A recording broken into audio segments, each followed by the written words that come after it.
Fala pessoal, beleza? Terra do Futebol Oficial, teu canal de futebol tá de volta na área. Eu sou o Nando Terra e pessoal, estamos aqui agora para falar um pouco sobre Grêmio e Goiás, jogo que aconteceu na segunda-feira, pessoal. Eu tô com algumas demandas aqui do canal atrasadas, peço perdão já para vocês, eu infelizmente só consegui parar para gravar esse vídeo. Eu tinha um outro material que eu descartei em função da demora que houve, eu não tinha conseguido subir esse vídeo, então eu vou fazer uma pincelada muito rápida porque eu tô gravando esse vídeo, porque eu fiz questão de mencionar algumas coisas importantíssimas sobre o jogo do Grêmio na minha visão. Tá bom, pessoal? Logo mais tem jogo do Inter, amanhã tem demanda de jogo do Inter também, então a gente vai colocar a demanda do canal aqui em dia, no trilho certinho, porque a correria tá bem grande, tá bom? Pessoal, antes de mais nada, te inscreve aqui no canal, deixa teu like, comenta, compartilha com a galera aí para trazer um pessoal aqui pro canal pra gente, tá bom? E depois disso, depois que terminar de ver o vídeo, vai lá no Instagram lá, pessoal, e sigam @usilapegada, @espaçorache e @ateliê_chama. Tá bom, galera? Lá tem coisa muito boa pra vocês, pode confiar, eu garanto aí, vocês vão adorar o que o pessoal tem a oferecer pra vocês, beleza? E te inscreve no canal. Pessoal, vamos lá então, Grêmio e Goiás. Foi um jogo que eu assisti na segunda-feira, assim, com um sorriso na cara, porque é mais uma boa atuação do Grêmio. Foi uma vitória consistente, uma vitória com autoridade, uma vitória de um time que está maduro e se impondo. E eu não vou fazer análise tática, pessoal, porque eu acho que eu passei um pouco do tempo da análise tática em si. Se quiserem análise tática, é só pedir nos comentários, se tiver um pedido nos comentários, eu paro e gravo um vídeo sobre a análise tática desse jogo. Mas se não, o que eu vou comentar aqui agora é o seguinte. Primeiro, essa vitória segura que eu acabei de falar. Segundo, a atuação do Grêmio, como eu estava começando a entrar no assunto, uma atuação assim de um time que está pronto para ganhar, que está se aprontando para ganhar, para ser bem, falta algumas questões e tal, não sei o que, mas o Grêmio novamente, mais um ano, de novo na era Renato, chega na hora H das competições da temporada, é quando o Grêmio liga a chave e começa a deslanchar nas competições, né?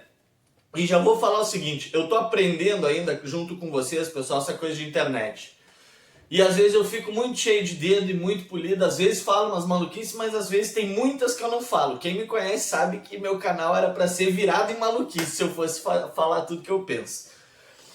Então eu quero dizer que uma das coisas que eu tô aprendendo é o seguinte, vou falar, porque se eu cravar eu sou gênio, se eu errar eu viro meme, tá bom. Pessoal, o que eu vou falar de maluco, tá? O Grêmio está pronto para ganhar. O Grêmio é um cano de time e o Grêmio é hoje, neste exato momento, o favorito disparado a ganhar as 3 competições que disputa. Não sei se ganhará as 3, não sei se ganhará alguma das 3, mas hoje, Fernando, tu tem 10 fichas, tu aposta em quem hoje para ganhar a Libertadores, para ganhar a Copa do Brasil e para ganhar o Brasileiro? Eu aposto as 10 fichas no Grêmio em qualquer uma das 3 competições hoje. Porque o Grêmio está ascendendo, o avião decolou e parece que o Renato já está botando ele em velocidade de cruzeiro. E se botar em velocidade de cruzeiro, com esse meio campo, que é outra coisa que eu vou falar para vocês, me rendi, pessoal. Com campo eu não discuto. Eu discuto com outro comentarista, eu discuto dentro do canal com o Fernando Eifler sobre a escalação do Grêmio, inclusive.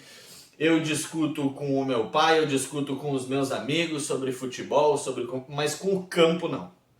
E acho que essa é uma humildade que qualquer pessoa envolvida no mundo do futebol, seja inserida no segmento futebol que eu tô, seja dentro do campo, seja em qualquer área do futebol, não se pode discutir com fatos. E fatos no futebol, eles são só os que acontecem dentro de campo. Com isso não dá para discutir, ou seja, o meio-campo de Maicon, Mateuzinho e Jean-Pierre, nossa senhora, cara.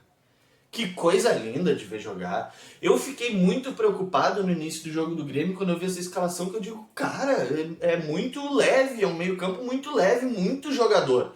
Já tinha essa crítica com o Darlan, e o Darlan ainda faz uma primeira volância mais do que qualquer um desses que eu falei.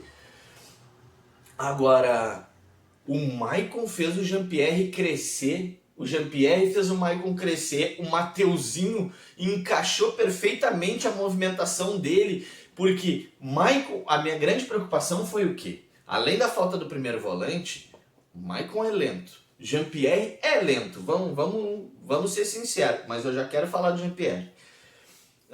Eu digo, cara, é só o Mateuzinho. Só que liberou o Mateuzinho, que era a minha crítica e a minha discussão sobre que eu preferia sempre o Lucas Silva de titular, era justamente para dar liberdade de movimentação ao Mateuzinho, que eu acho que é um jogador, independente do tamanho como jogador, se é grande, se é gênio, se não é um bom jogador. Para mim é um bom jogador, mas um jogador de uma característica que é difícil ter e ele tem muita efetividade na sua característica, ele movimenta muito, toca a bola, participa, tá começando a chegar mais na frente, se daqui a pouco ele começar a entrar mais na área do que já entra, vai ficar melhor ainda.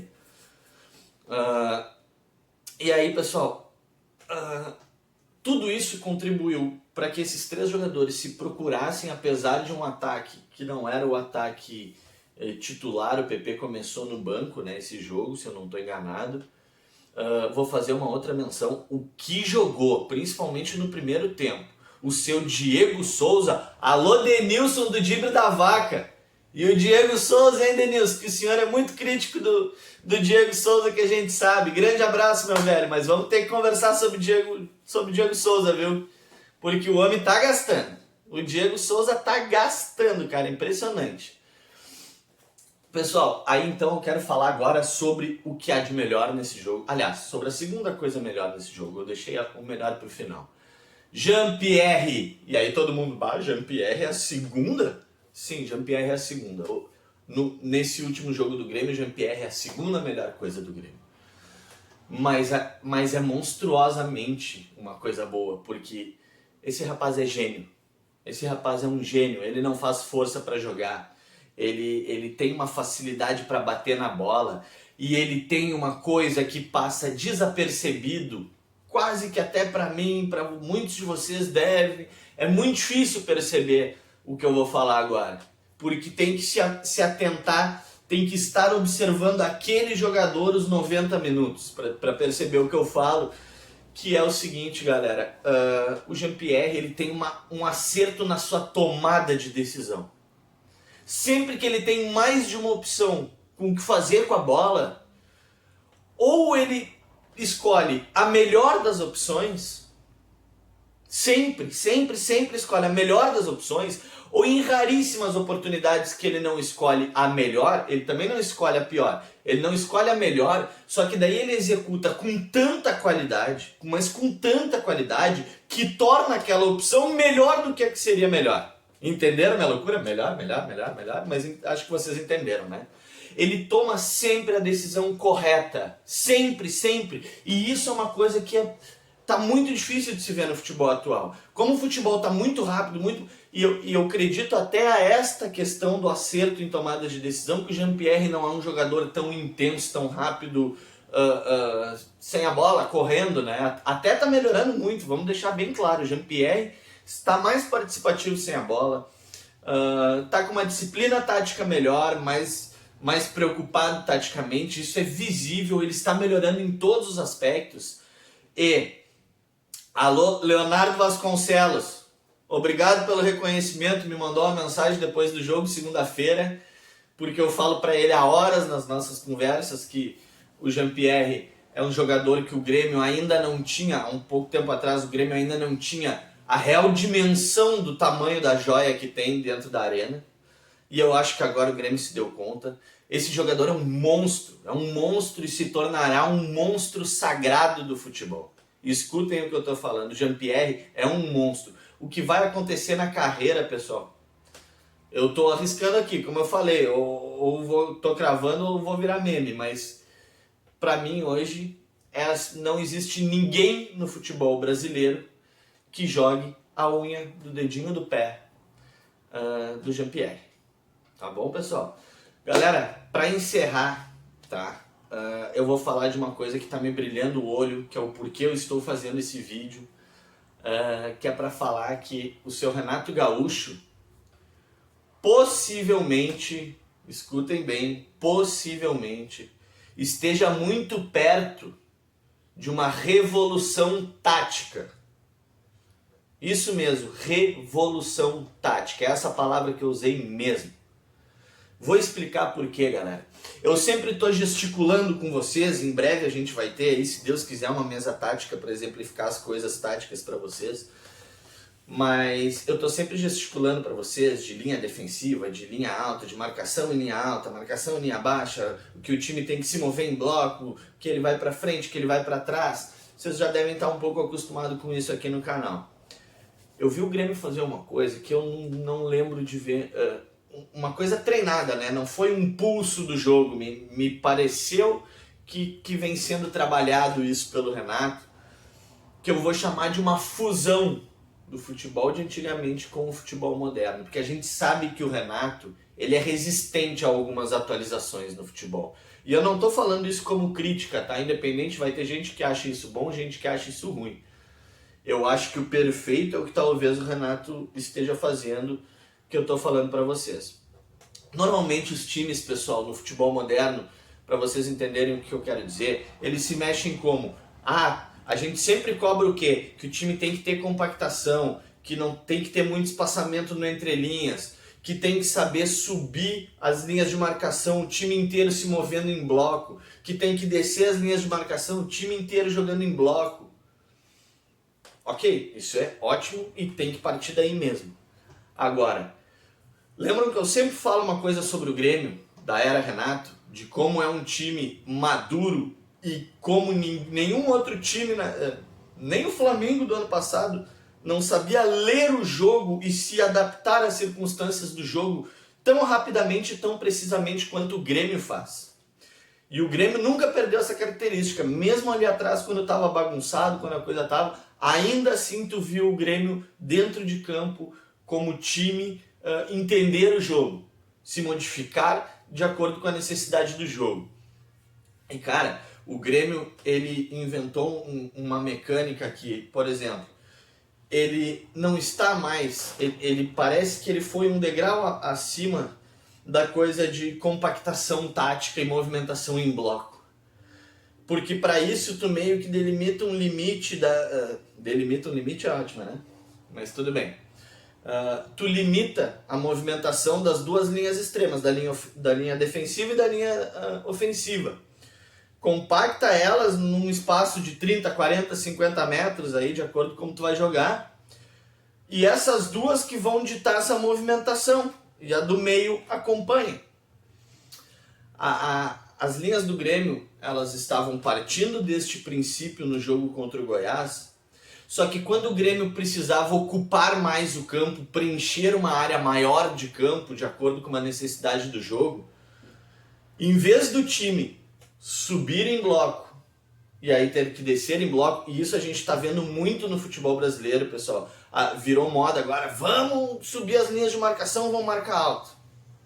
Se tu não sabe fazer isso com precisão, o que acontece? Bola nas costas.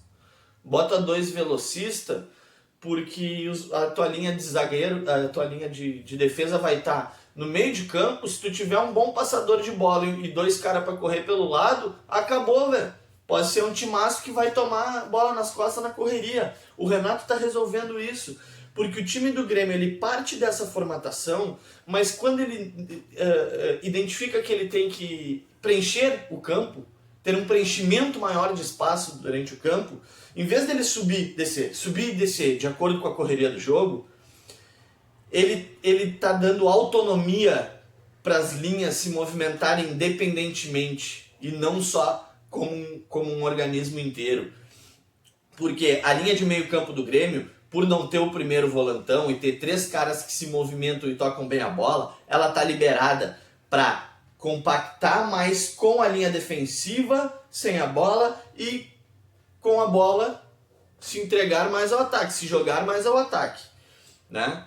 Só que as duas linhas aqui, a defensiva e a ofensiva, elas muitas vezes uma sobe e outra desce. O que eu tô querendo dizer, pessoal? Olhem para minhas mãos. É como se o time estivesse compactado aqui e em vez dele fazer só isso aqui no campo, ele faz isso aqui. O que eu tô querendo dizer com isso aqui? Ele se espaça, ele aumenta a distância entre um jogador e outro dentro do campo, porque daí ele consegue, por exemplo, ele tá compactado, fechadinho no meio. Ah, os caras têm dois laterais bons, um dos laterais pega a bola, o time do Grêmio como um impulso afasta seus jogadores, bloqueia corredores laterais, deixa alguém no meio Galera, tive que fazer um pequeno corte ali, tá? Em função do meu equipamento aqui que deu um probleminha. Mas, galera, encerrando a parte do que eu chamei de revolução tática do Grêmio, que eu estava explicando, o time do Grêmio funcionando como um organismo que ele expande e compacta, expande e compacta. Ele não deixou de fazer a movimentação compactada a hora que precisa, mas ele adicionou mais uma ferramenta tática ao seu time que não tinha. E me parece, porque eu tô falando porque nesse jogo ficou muito evidente isso. Eu já estava observando isso há pelo menos 2 jogos no Grêmio e não sabia se falava com vocês ou não sobre isso, porque eu digo, pode ser uma questão do jogo, de uma circunstância, mas não. 3 jogos seguidos e aparecendo um pouco num jogo, um pouco mais no outro e aparecendo bem enraizado essa questão tática que eu tô falando para vocês nesse último jogo.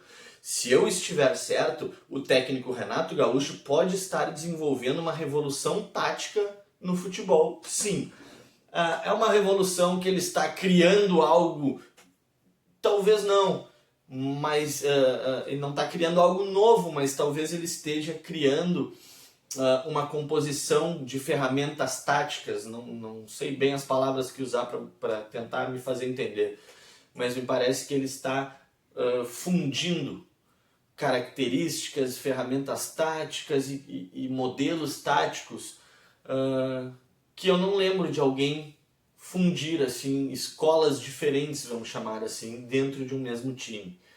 Me parece que o time do Grêmio, por todo esse contexto, é o grande favorito do ano neste exato momento a ganhar o que estiver disputando. Tá jogando muita bola. Acho que ainda tem muito mais para jogar, porque acho que ainda tem correções a serem feitas no time, ainda tem algumas repetições a serem feitas, mas eu acho, galera, que o Grêmio alguma coisa vai levar esse ano, se não levar algumas, porque tá jogando o fino da bola, o PP tá numa fase madura e o Jean-Pierre tá... a própria questão que eu tava falando, pessoal, do time expandir e compactar, para mim ela é muito baseada no montar o time em torno do Jean-Pierre. Eu tinha esquecido de complementar isso. O Jean-Pierre faz uma movimentação que ele faz essa expansão, às vezes o Jean-Pierre está no centro, aqui está o time em volta dele, ele movimenta para cá, o time expande aqui, ele movimenta para cá, o time expande aqui e por trás procuram ele também para compor uma jogada. Ele é a engrenagem central disso, e acho que isso tem que estar bem em mente do torcedor gremista, porque vai ter uma hora, pessoal, e não vai demorar, que o Jean-Pierre vai jogar mal. Todo jogador passa por isso. Ele está numa ascendente, ele é gênio, já falei, mas uma hora ele vai estar no dia ruim dele. E outros jogadores, e o Grêmio pode estar no dia ruim. E aí é que o treinador tem mais responsabilidade ainda quando acontecem esses dias ruins. Como tu tá montando uma peça em cima, uma ferramenta toda tática em cima de um jogador, na minha opinião, orquestrada pela movimentação de um jogador, mesmo quando esse jogador tiver mal, tu não pode tirar ele de campo. Senão tu vai ter que reformatar todo o teu time taticamente falando. Então tem que se entender isso, a torcida gremista tem que entender essa importância no aspecto tático, porque a gente está olhando agora o Jean-Pierre apenas tecnicamente, porque ele está desfilando o futebol. Agora ele está evoluindo muito taticamente, esse jogador está evoluindo a passos largos, técnica, taticamente, pessoalmente, na minha opinião. Cada vez que eu vejo o Jean-Pierre, tu vê que ele está mais maduro, está melhor. E bom, galera, é isso aí. O Grêmio tá bombando, dá-lhe tricolor, valeu, fui!